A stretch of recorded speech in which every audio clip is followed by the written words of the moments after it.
Bismillahirrahmanirrahim. Assalamualaikum warahmatullahi wabarakatuh. Innal hamdalillah nahmaduhu wa nasta'inuhu wa nastaghfiruh wa na'udzubillahi min syururi anfusina wa min sayyiati a'malina. May yahdihillahu fala mudhillalah wa may yudlil fala hadiyalah. Asyhadu an la ilaha illallah wa asyhadu anna Muhammadan abduhu wa rasuluh la nabiyya wa la rasula ba'dah. Pemirsa TV-mu dimanapun Anda berada, rahimakumullah, kembali berjumpa dalam program Ramadan di Rumah bersama pimpinan Pusat Muhammadiyah yang didukung oleh Lazismu dan Muhammadiyah COVID-19 Command Center. Dan insya Allah sore hari ini bersama saya Kifari Yuristiadi selaku host, dan kita telah dibersamai oleh Dr. Andes Haji Marbuji Ali MSI selaku Bendahara Pimpinan Pusat Muhammadiyah. Dan insya Allah sore hari ini kita akan menyimak bersama dan mendiskusikan bersama tema pemberdayaan jamaah berbasis masjid di masa pandemi COVID-19. Dan kita akan sapa bersama. Assalamualaikum Pak Marbuji Ali. Waalaikumsalam warahmatullahi wabarakatuh. Semoga senantiasa dalam keadaan sehat Bapak. Amin, amin, ya rabbal alamin. Baik, sore ini kita akan mengulas tentang tema pemberdayaan jamaah masjid di era pandemi COVID-19 Bapak. Dan pemirsa TV-mu yang dirahmati Allah, kita tahu bahwasanya masjid di masa Rasulullah menjadi basis semua kegiatan umat, dari kegiatan ibadah, pemberdayaan sosial ekonomi, strategi perang, dan lain sebagainya. Dan kita tahu di situasi pandemi COVID-19 ini memang ibadah saat ini belum dianjurkan untuk kita laksanakan di masjid. Namun, bagaimana masjid agar tetap bisa memaksimalkan fungsinya untuk memberdayakan jamaah dan umat di tengah pandemi ini, dan apa saja strategi yang bisa diterapkan oleh masjid-masjid kita, maka sore hari ini kita akan simak dalam segmen pertama ini paparan dari Pak Marbuji Ali. Disilakan Pak Marbuji. Assalamualaikum warahmatullahi wabarakatuh. Pemirsa TV-mu yang berbahagia, alhamdulillah wa syukurillah, la haula wa la quwata illa billahil aliyyil azim. Qala Allah Ta'ala, a'udzu billahi minasy syaithanir rajim. Bismillahirrahmanirrahim. Ya ayyuhan nas, inna khalaqnakum min dzakarin wa untha wa ja'alnakum syu'uban wa qabaila lita'arafu. Inna akramakum indallahi atqakum. Innallaha alimun khabir. Kita bersyukur kehadirat Allah Subhanahu wa Ta'ala. Di tengah bulan Ramadan ini kita masih bisa melaksanakan ibadah dengan baik walaupun suasana sedang ada wabah COVID-19. Oleh karena itu pantas kita semuanya bersyukur kepada Allah Subhanahu wa Ta'ala dan senantiasa berdoa mudah-mudahan wabah ini segera hilang dari negeri kita dan juga hilang dari dunia. Pemirsa TV-mu yang berbahagia, hari ini kita akan membahas tentang masalah pemberdayaan jamaah berbasis masjid di masa pandemi COVID-19. Dari tema ini, maka ada dua kata kunci yang perlu kita simak. Pertama adalah pemberdayaan, yang kedua adalah jamaah. Sebelum kita bicara tentang ini, perlu kita berbicara terkait dengan masalah jamaah itu sendiri. Hidup berjamaah adalah merupakan sunnatullah. Karena apa? Karena sebagaimana diisyaratkan di dalam surat Al-Hujurat ayat 13 yang saya bacakan tadi, maka orang hidup itu tidak bisa sendirian, tapi tetap memerlukan orang lain. Itulah bahwa hidup ini pasti harus bersama-sama. Bersama antara yang pandai dengan yang kurang pandai. Bersama antara orang yang kecukupan dan kurang cukup. Bersama orang-orang yang berada dan kurang berada. Itulah namanya kehidupan. Orang pandai tanpa ada orang yang kurang pandai, hidupnya juga tidak akan nyaman. Untuk apa kepandaian itu? Maka dengan ada yang tidak pandai, maka kepandaian itu akan bermanfaat untuk memandikan, memintarkan orang-orang yang kurang pintar. Jadi prinsip bahwa hidup ini pasti berjamaah. Bahkan kalau kita simak dari ibadah-ibadah Islam, itu semuanya adalah dilakukan, disuguhkan dengan cara berjamaah. Kita lihat, misalnya sholat supaya dilakukan dengan berjamaah. Zakat supaya juga dikelola oleh amil, ini adalah dengan berjamaah. Tidak disuguhkan mereka membagikan hartanya sendiri karena ada kemungkinan itu tidak bisa merata, maka juga dikelola dengan berjamaah. Orang haji pun disebut dengan bersama-sama jamaah haji, termasuk bulan puasa. Puasa Ramadan, mengapa puasa wajib itu dikumpulkan dalam satu bulan Ramadan? Itu artinya apa? Maknanya bahwa puasa Ramadan pun, puasa wajib pun dilakukan dengan berjamaah. Ini adalah sebuah prinsip dalam kehidupan agama kita yang layak untuk kita simak dan kita renungi bersama. Bahwa prinsip hidup berjamaah, bahkan beribadah pun juga dilakukan dengan secara berjamaah. Mengapa ada kata-kata pemberdayaan? Pemberdayaan pasti unsurnya dua sisi. Pertama, ada orang yang berdaya, ada orang yang tidak berdaya. Ada yang memberdayakan dan ada yang diberdayakan. Dan itulah prinsipnya dalam berjamaah. Di dalam jamaah kita kenal ada imam dan ada makmum.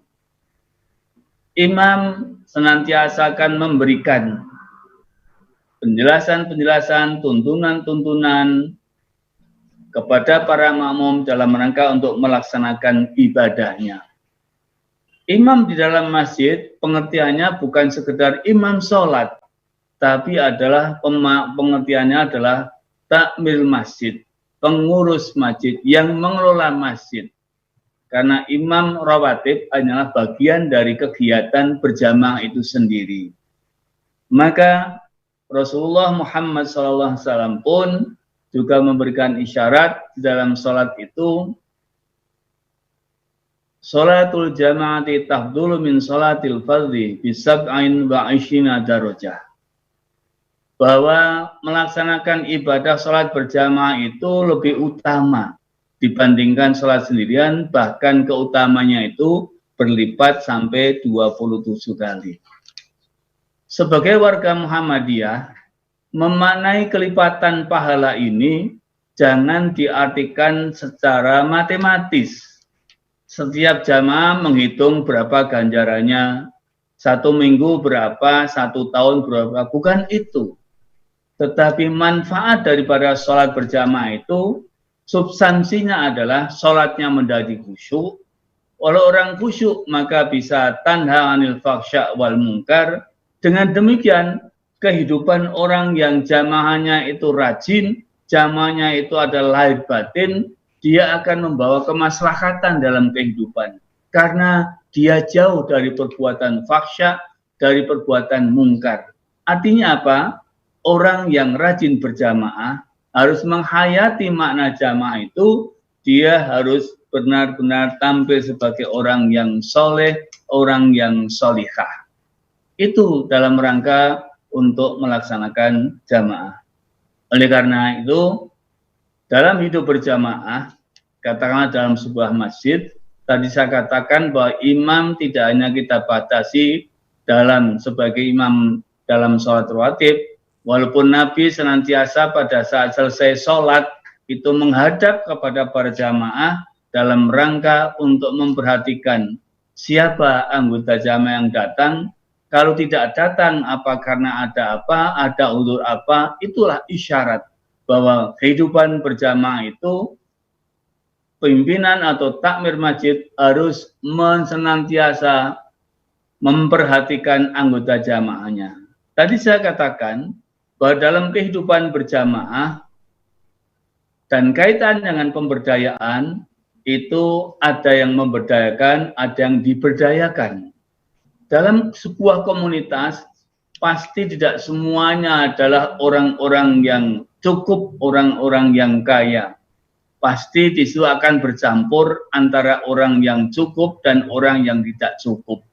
Disinilah dengan prinsip berjamaah ini, maka takmir masjid perlu mengetahui sebagaimana adanya, bagaimana keadaan anggota jamaah itu.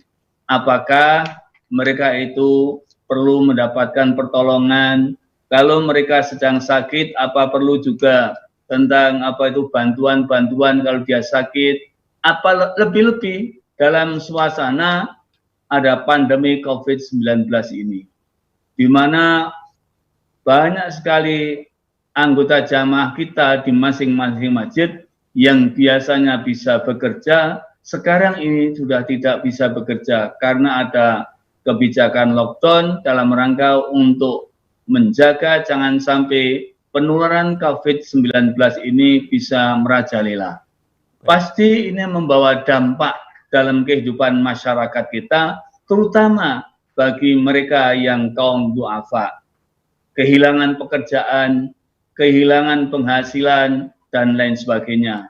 Maka dengan lewat berjamaah dan pemberdayaan ini, pasti takmir masjid harus membuat langkah-langkah apa yang akan dilakukan dalam rangka untuk memberdayakan anggota jamaahnya. Baik. Yang pertama, pasti dia harus memiliki data yang real.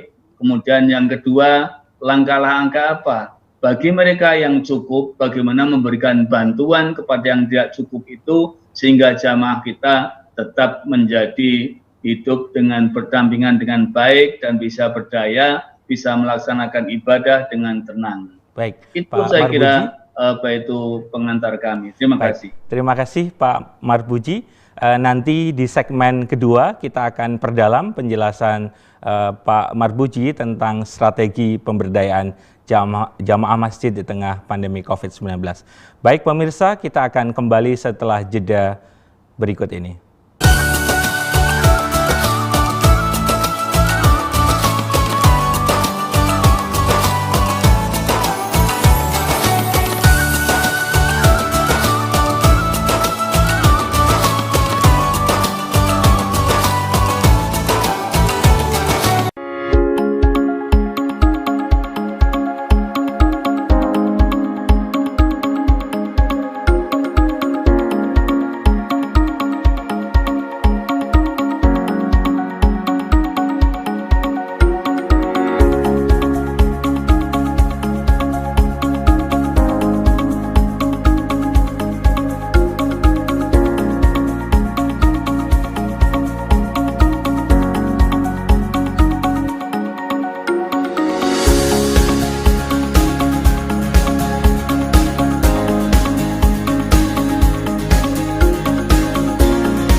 Selamat pagi untukmu yang selalu memulai dengan yang halal.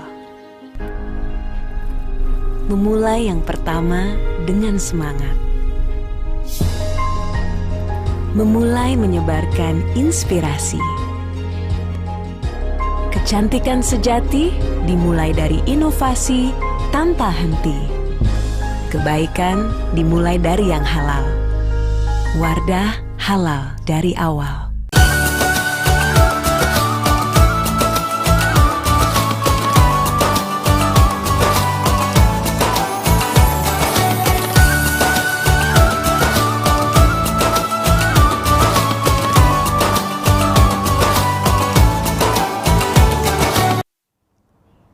Pemirsa TVMu, kembali dalam program Ramadan di Rumah bersama pimpinan Pusat Muhammadiyah yang didukung oleh Lazismu dan Muhammadiyah COVID-19 Command Center.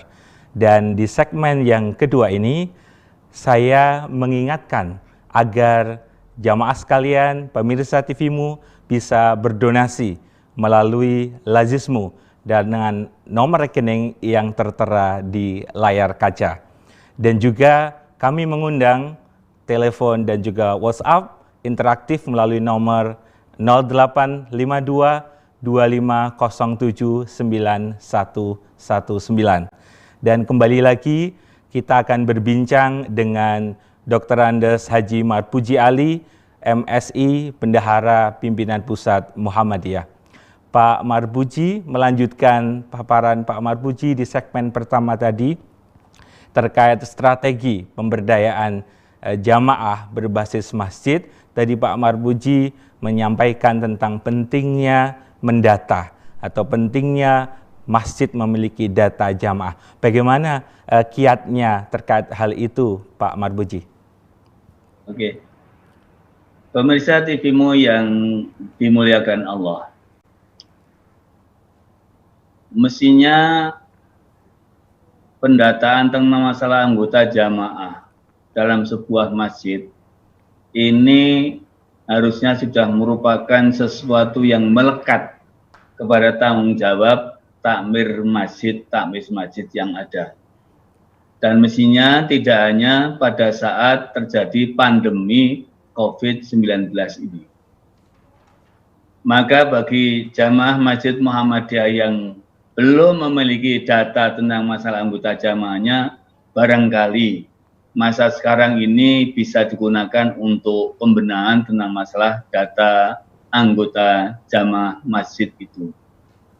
Dan sebenarnya jamaah masjid ini juga bisa dilebarkan sebagaimana bahwa Persyarikatan Muhammadiyah kan sebuah jamaah masjid yang besar, sehingga sudah saatnya pula bahwa Persyarikatan Muhammadiyah ini juga punya peta dakwah yang isinya termasuk tentang data bagi warga-warga yang memang perlu mendapatkan santunan pemberdayaan.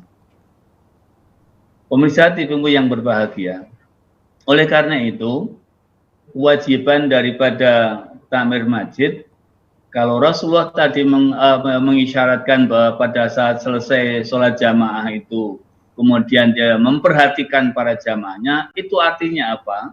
Bahwa takmir masjid atau sebuah jamaah itu harus memiliki data yang real tentang anggota jamaahnya.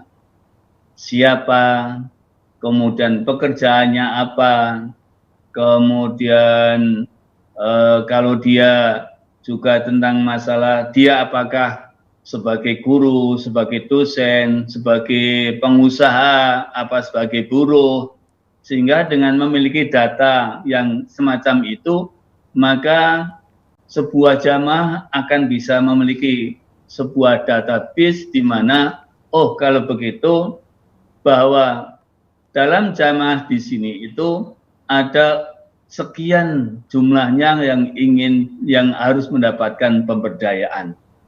Baik. Tanpa sebuah masjid memiliki data yang semacam itu, maka saat terjadi pandemi sekarang ini, mereka baru cari ke RT, ke RW siapa. Padahal sebenarnya kalau itu sudah memiliki suatu data yang valid di dalam sebuah kepengurusan jamaah, maka pada saat terjadi sesuatu, kita tinggal kemudian itu mengadakan sebuah pengumpulan dana dalam rangka pemberdayaan. Ini yang pertama. Jadi Data ini sangat penting sekali. Baik, Pak Marbuji, kita akan angkat telepon terlebih dahulu karena ada telepon masuk.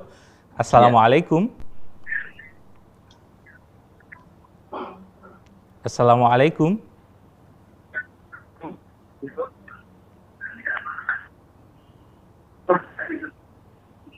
Assalamualaikum. Waalaikumsalam. Dengan siapa dan dari mana, Bapak? Pak Sebastian Jawa Timur. Baik, silahkan pertanyaannya untuk Pak Marbuji Ali. Belum Mas. Suaranya sepertinya kecil. Iya, Saya ini lebih keras sedikit, Bapak. Ya. Halo? Ya. Mungkin agak sedikit menjauh dari televisi, Bapak, karena suaranya tidak terdengar cukup baik. Tidak dengar, Pak. Halo? Baik, langsung pertanyaannya, Bapak, disilakan. Ya. Ini masalah COVID dan Corona, Pak. Halo? Baik, sepertinya terputus. Baik, kita akan jawab terlebih dahulu. Ada pertanyaan WhatsApp yang masuk. Tadi Bapak yang belum berhasil menelpon, mungkin bisa mengirim pertanyaannya lewat WhatsApp untuk bisa dijawab Pak Marbuji Ali. Baik, ada pertanyaan dari WhatsApp Pak Marbuji dari Pak Adnan di Metro Lampung.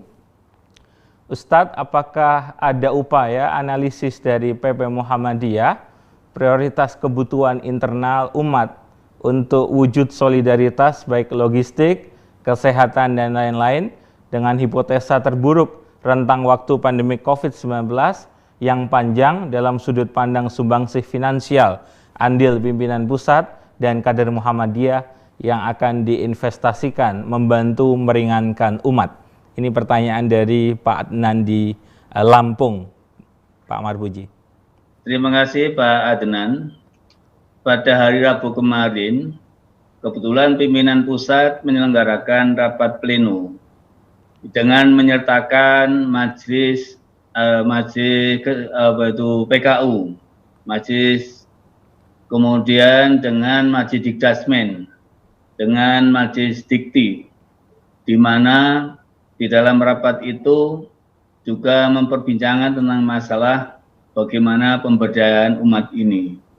Intinya bahwa Lajismu telah bekerja sama dengan beberapa majelis dalam rangka untuk menyikapi suasana pandemi COVID-19 ini.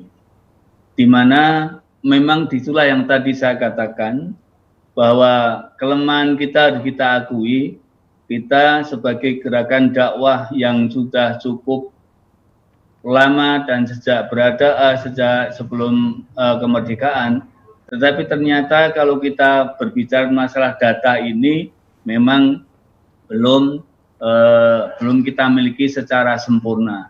Ada, tapi belum sempurna. Oleh karena itu, bahwa yang sekarang ini ya data yang ada, kemudian yang didapatkan oleh Lajismu dan lembaga-lembaga yang lain, kemudian direncanakan untuk mendapatkan respon sampai dengan COVID-19 ini nanti telah tiada. Pada hari Rabu kemarin diprediksikan jangka panjang mungkin hanya terjadi 3 bulan, tapi ada kemungkinan bisa terjadi 6 bulan, bahkan lebih lebih buruk lagi, bisa juga akan terjadi selama 1 tahun.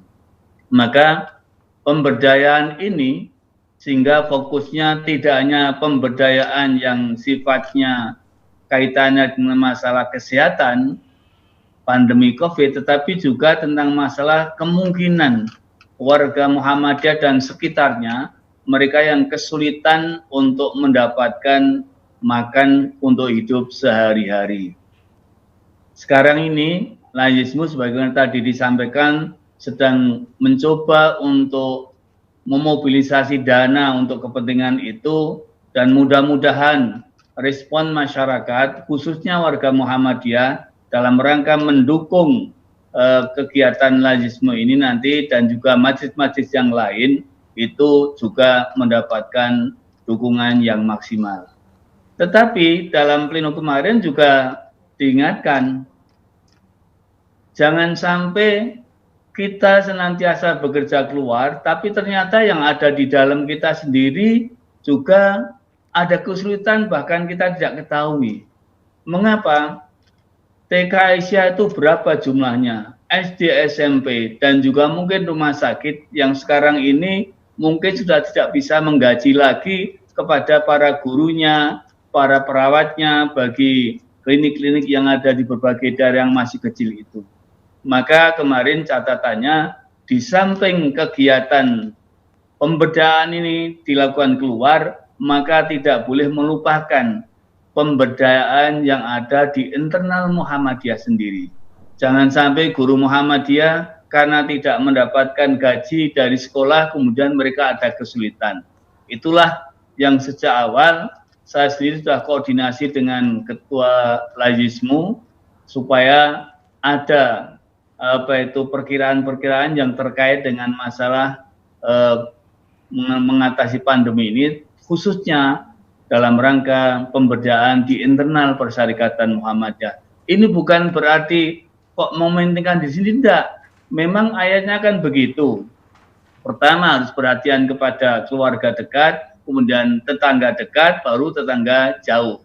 Nah, sekarang ini kan konsentrasi sejak awal itu lebih banyak kan Muhammadiyah ini kegiatannya kan keluar. Maka kemarin waktu pleno diingatkan jangan sampai terlupakan yang ada di dalam sendiri, itu juga perlu mendapatkan perhatian. Baik, terima kasih Pak Marbuji atas jawaban yang disampaikan, dan kita akan angkat telepon dari pemirsa. Assalamualaikum. Assalamualaikum. Waalaikumsalam. Baik, dengan Bapak siapa dan dari mana? Bapak Riyadi, Jawa Timur. Pak Riyadi di Lumajang. Baik, silakan Pak Riyadi, pertanyaannya disampaikan ke Pak Marbuji. Iya, ini Pak, mau nanya masalah COVID ya. Kurang keras Bapak, bisa lebih keras sedikit lagi?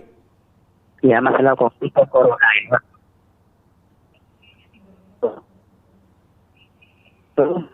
Baik, Pak Marbuji sepertinya juga kurang bisa mendengar pertanyaannya. Pak Riyadi bisa diulang, mohon maaf. Masalah COVID dan corona ini Pak.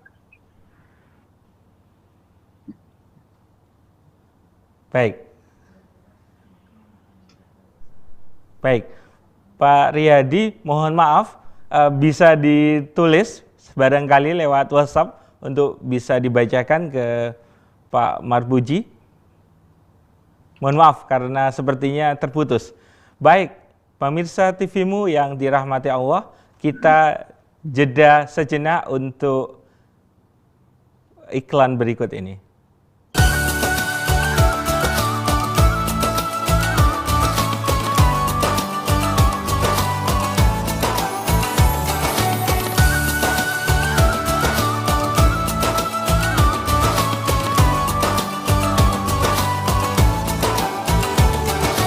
Batik nasional Muhammadiyah sudah menjadi kebanggaan bagi setiap warga Muhammadiyah.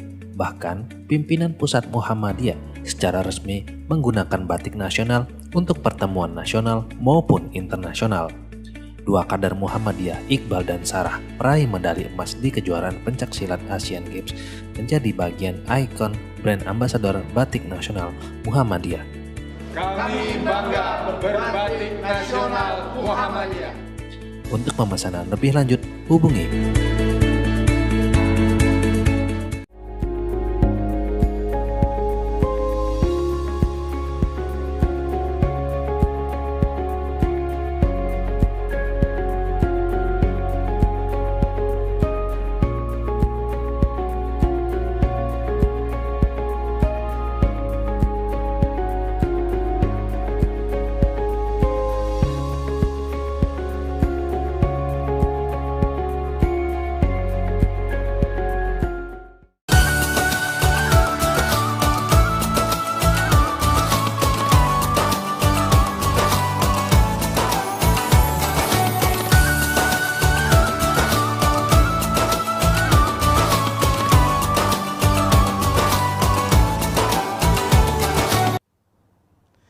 Pemirsa TV-mu kembali dalam program Ramadan di Rumah bersama pimpinan Pusat Muhammadiyah yang didukung oleh Lazismu dan Muhammadiyah COVID-19 Command Center.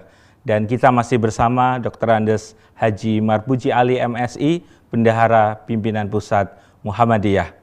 Dan kita masih mengangkat tema tentang pemberdayaan jamaah berbasis masjid di masa pandemi COVID-19. Dan di segmen yang ketiga ini kita akan menjawab pertanyaan WhatsApp dari Pak Wahidin di UHAMKA Jakarta.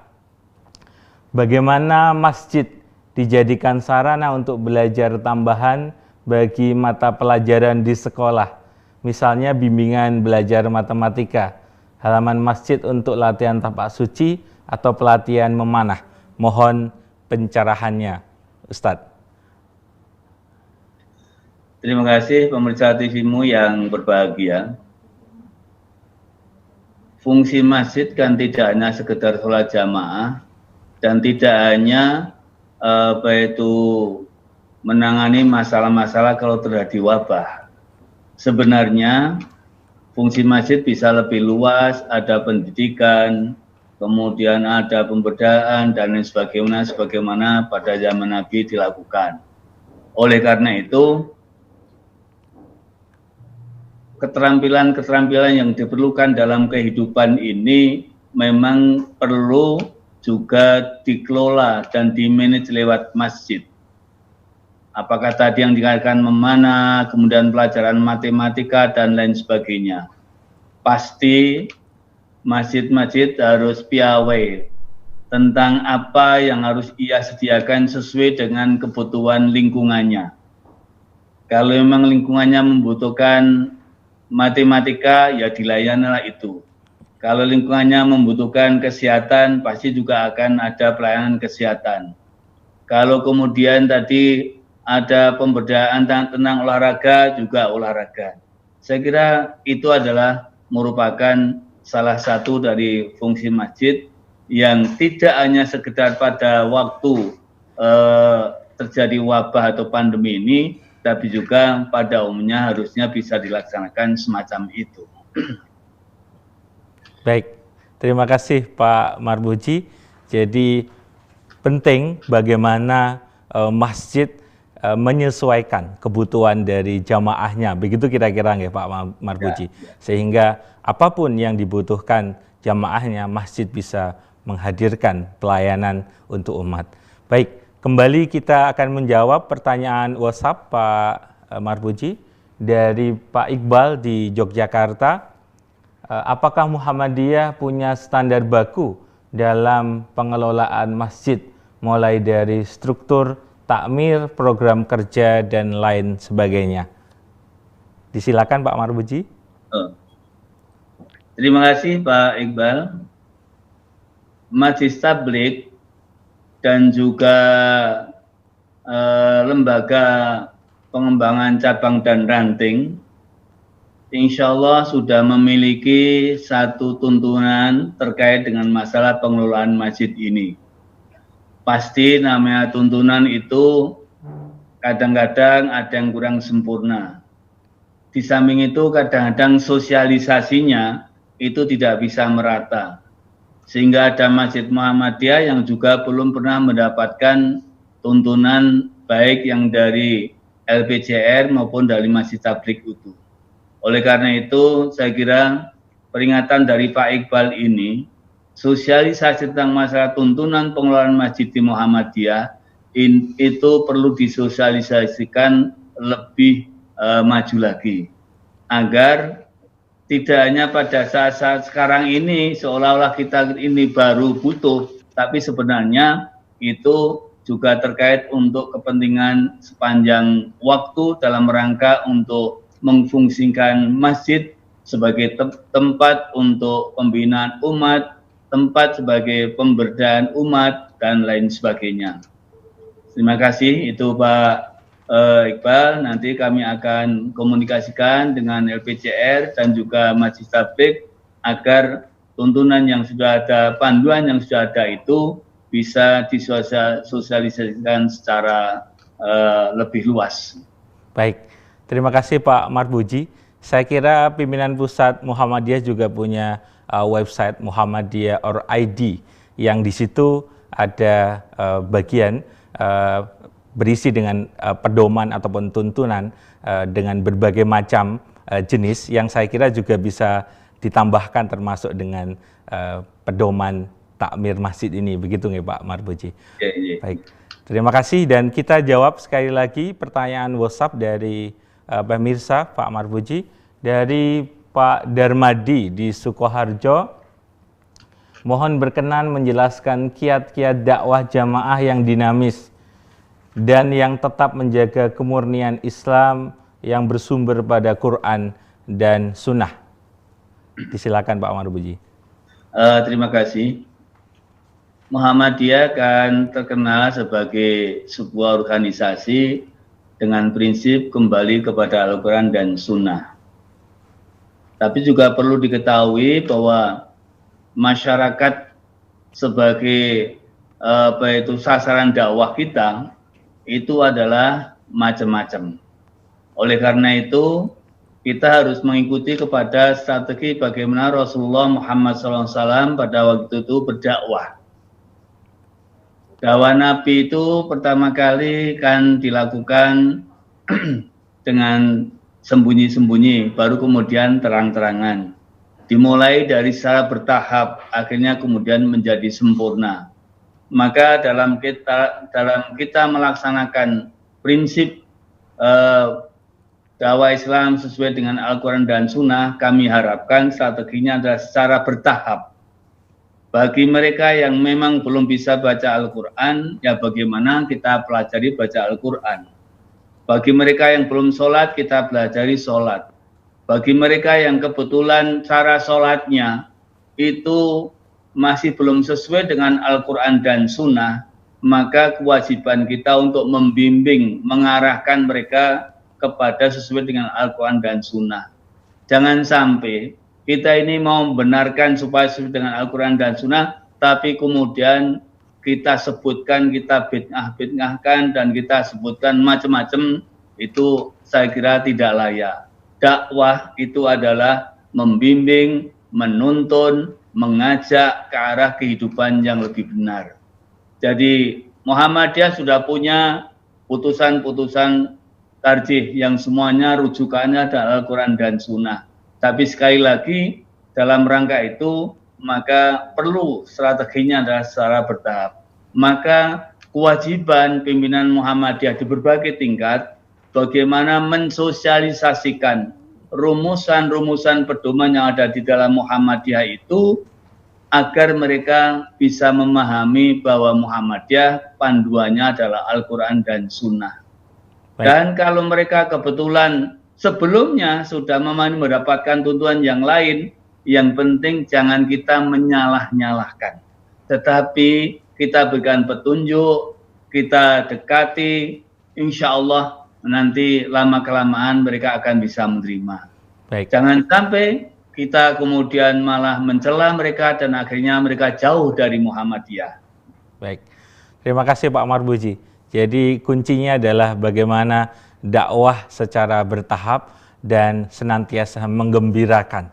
Tidak tadi Pak Marbuji sampaikan justru membid'ah-bid'ahkan, justru kemudian juga menakut-nakuti jamaah untuk kemudian tidak bisa mendekat kepada Persyarikatan Muhammadiyah. Baik, kita lanjutkan ke pertanyaan berikutnya dari Pak Sodikin dari Tuban. Ini kebetulan beliau adalah TKI Malaysia, Pak. Seandainya kami sebagai warga Muhammadiyah yang berada di luar negara, mana yang harus saya ikuti jika terjadi perbedaan hari raya antara Muhammadiyah ataupun Indonesia dengan negara kami tempat bekerja? Mohon pencerahannya. Itu pertanyaan dari Pak Sodikin di Tuban, Pak. Oh ya, terima kasih. Sudah barang tentu, jangankan Malaysia dengan Indonesia. Di Indonesia dengan di Indonesia saja kan kadang-kadang kan berubah. Betul. Ya, saran saya, karena kita punya keyakinan bahwa ini adalah sebuah satu keyakinan yang memang sudah kita anggap dan kita penelitian bahwa hari raya ditetapkan oleh Persyarikatan Muhammadiyah itu adalah melalui proses yang panjang dan matang, maka pertama saran saya ikutilah garis Persyarikatan Muhammadiyah.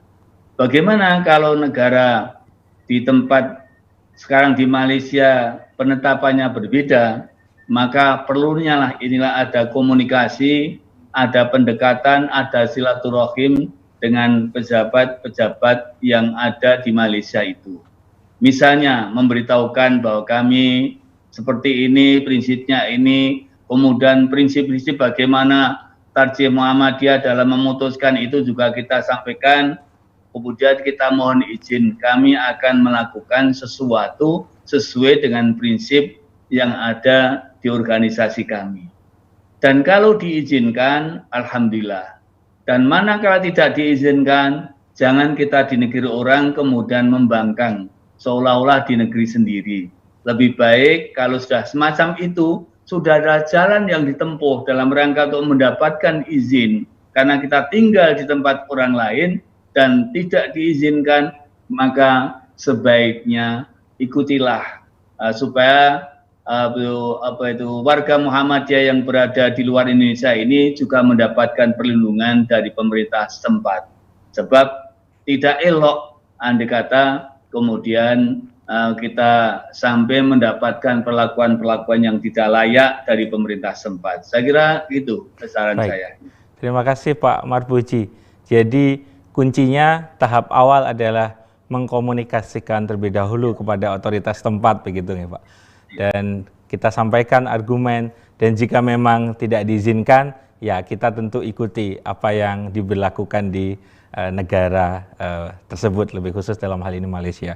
Baik Pak Marbuji, kita juga tahu bahwasanya pimpinan Pusat Muhammadiyah terus berikhtiar untuk menyatukan kalender umat Islam. Jadi tentu kita berharap ketika nanti umat Islam sedunia bersepakat terkait kalender ini, tentu tidak akan lagi ada perbedaan yang kita sering temui dalam beberapa tahun terakhir. Baik, masih ada sedikit waktu Pak Marbuji di segmen yang ketiga ini. Saya ingin kembali kepada tema kita sore hari ini tentang pemberdayaan jamaah berbasis masjid di masa pandemi COVID-19. Tadi Pak Marbuji di segmen sebelumnya telah menjelaskan tentang pentingnya data dan bagaimana kiat untuk menghimpun database jamaah masjid.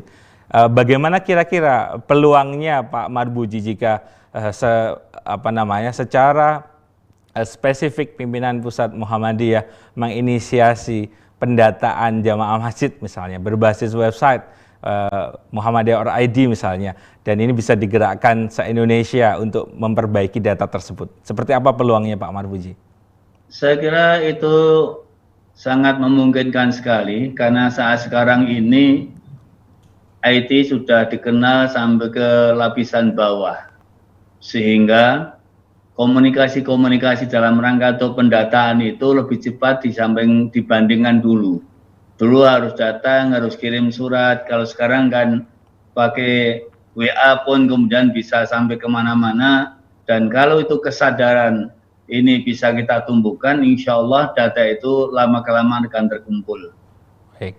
Jadi memang perlu ada sebuah keseriusan bahwa ini di data ini ada yang mengerjakan, kemudian ada yang menggerakkan bagaimana pendataan itu, ada yang mengejar-ngejar, kemudian ada yang mengingatkan. Ya, karena itulah saya kira kalau ada yang sungguh-sungguh mengurus tentang masalah pendataan ini.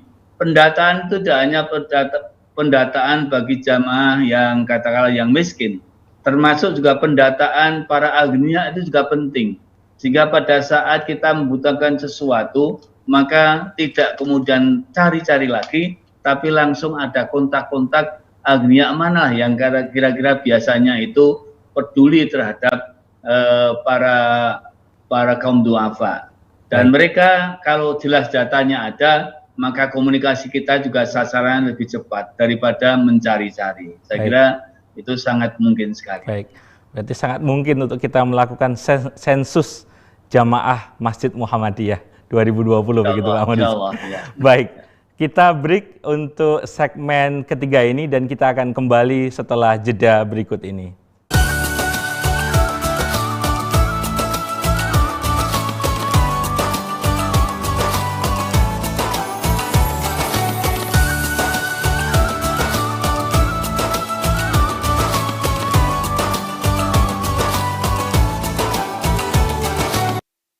Suara Muhammadiyah sebagai amal usaha resmi Muhammadiyah hadir untuk menjadi bagian jamaah Muhammadiyah dalam memfasilitasi kebutuhan perjalanan dan pendampingan ibadah umroh jamaah Muhammadiyah.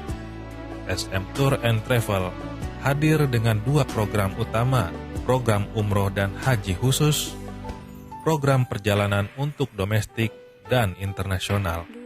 Mari bergabung bersama SM Tour and Travel untuk menikmati ibadah umroh Anda lebih khusyuk dan nyaman.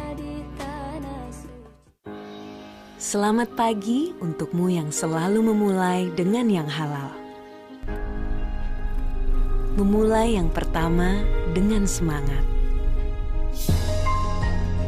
Memulai menyebarkan inspirasi. Kecantikan sejati dimulai dari inovasi tanpa henti. Kebaikan dimulai dari yang halal. Wardah halal dari awal.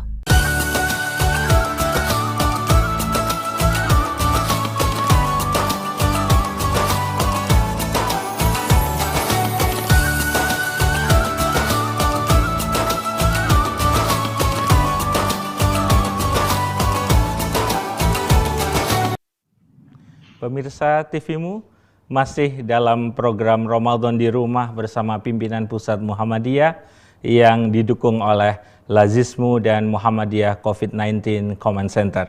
Dan kita masih bersama Dr. Andes Haji Marbuji Ali MSI, Bendahara Pimpinan Pusat Muhammadiyah. Dan di segmen keempat ini kita masih membahas pemberdayaan jamaah berbasis masjid di masa pandemi COVID-19. Pak Marbuji, setelah tahap data yang sudah dikumpulkan, kemudian kaitannya dengan kemungkinan terburuk COVID ini masih berlangsung sampai bahkan akhir tahun, beberapa prediksi mengatakan demikian. Kira-kira pemberdayaan semacam apa yang bisa dimaksimalkan masjid untuk jamaahnya? Oke.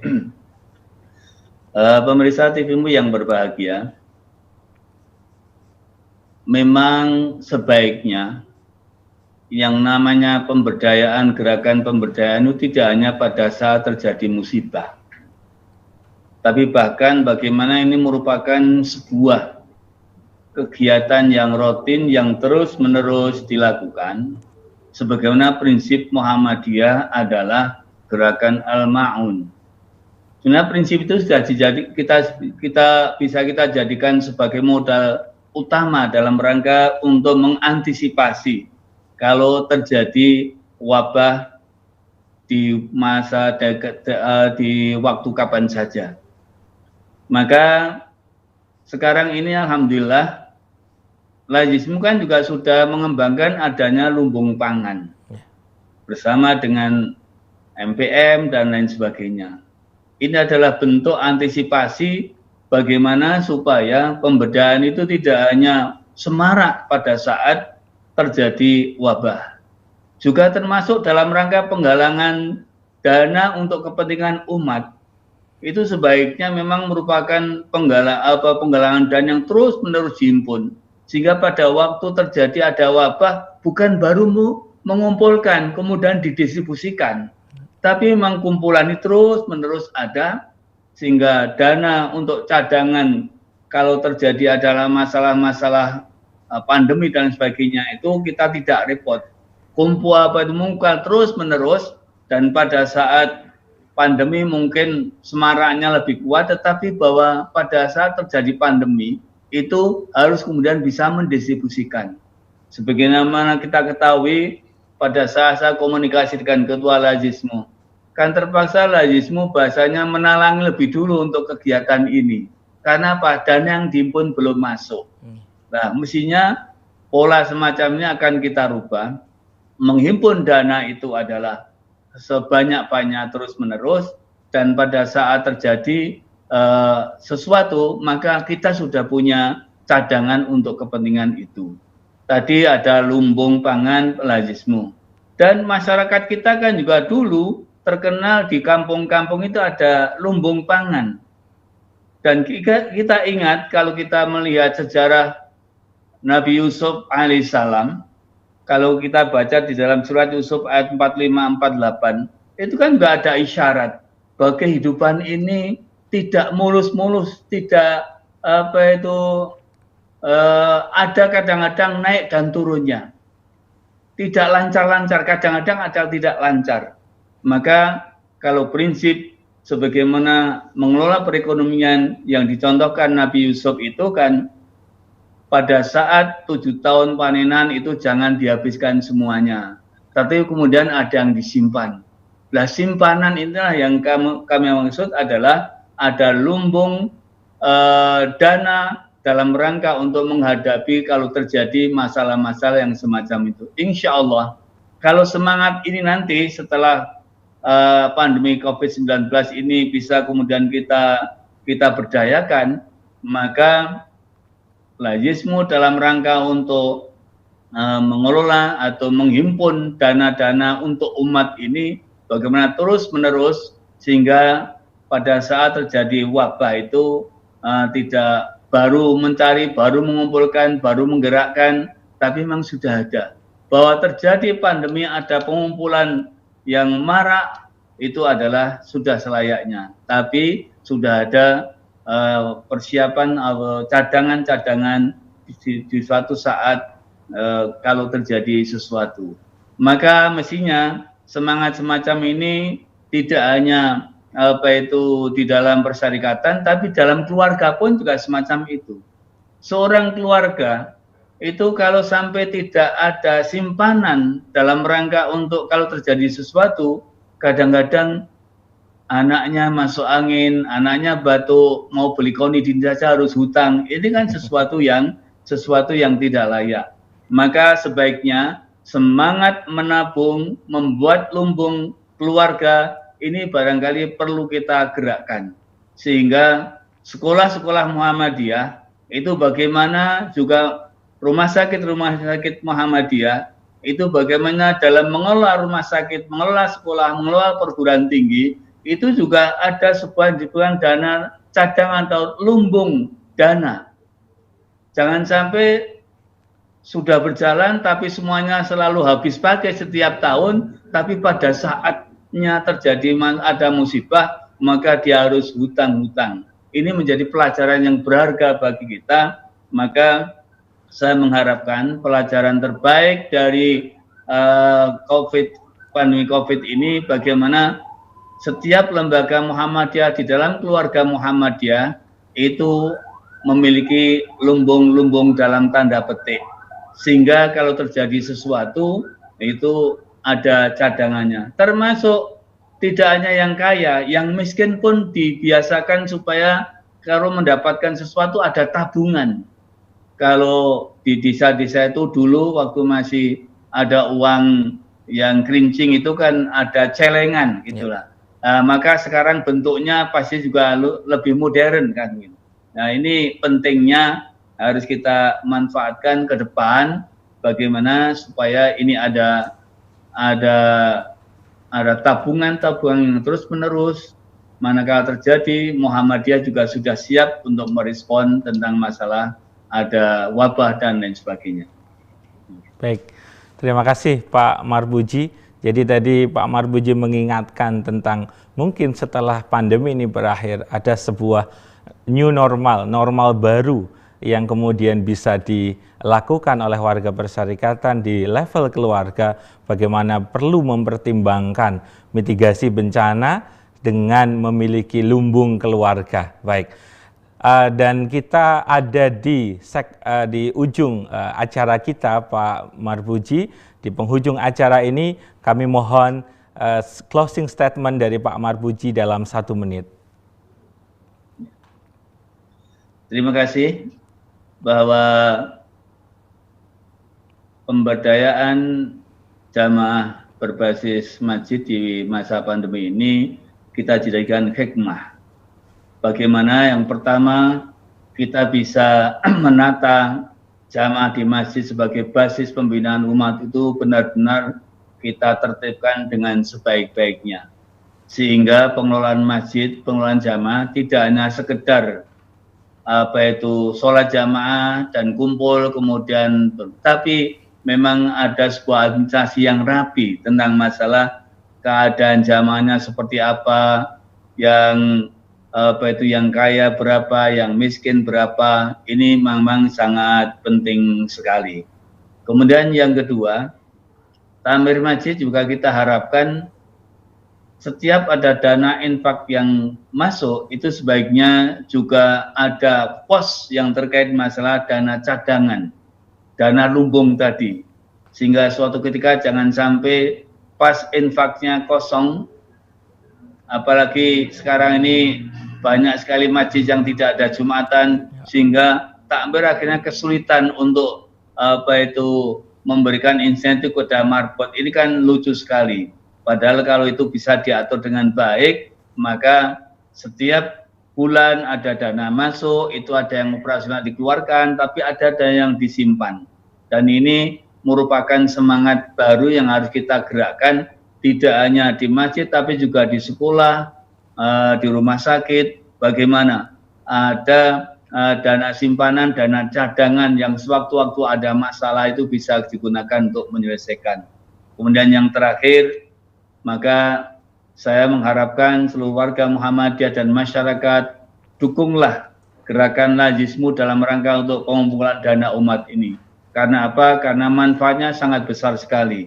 Sewaktu-waktu ada bencana apa saja, maka MDMC dengan Lajismu biasanya datang lebih awal. Karena apa? Karena memiliki sumber dana yang cukup. Sehingga dengan demikian maka peran daripada Persyarikatan Muhammadiyah dalam rangka untuk memberdayakan umat, memberdayakan jamaah, itu benar-benar bisa dirasakan manfaatnya. Insya Allah dengan demikian maka gerakan Muhammadiyah akan tetap lestari karena keberadaan Muhammadiyah senantiasa bermanfaat bagi umat dan bangsa negara Republik Indonesia yang kita cintai ini.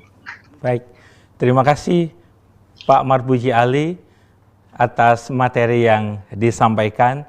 Dan pemirsa TVMU, sekali lagi saya mengingatkan untuk senantiasa mendukung gerakan dari Muhammadiyah COVID-19 Command Center dengan berdonasi melalui Lajismu. Dan tadi kita sudah simak banyak hal dari Pak Marbuji Ali bahwa penting untuk mengambil hikmah dari COVID-19 ini dengan menyiapkan mitigasi bencana yang baik melalui lumbung pangan dan juga dana-dana cadangan di takmir-takmir masjid kita dan tentunya memperbaiki database jamaah masjid kita.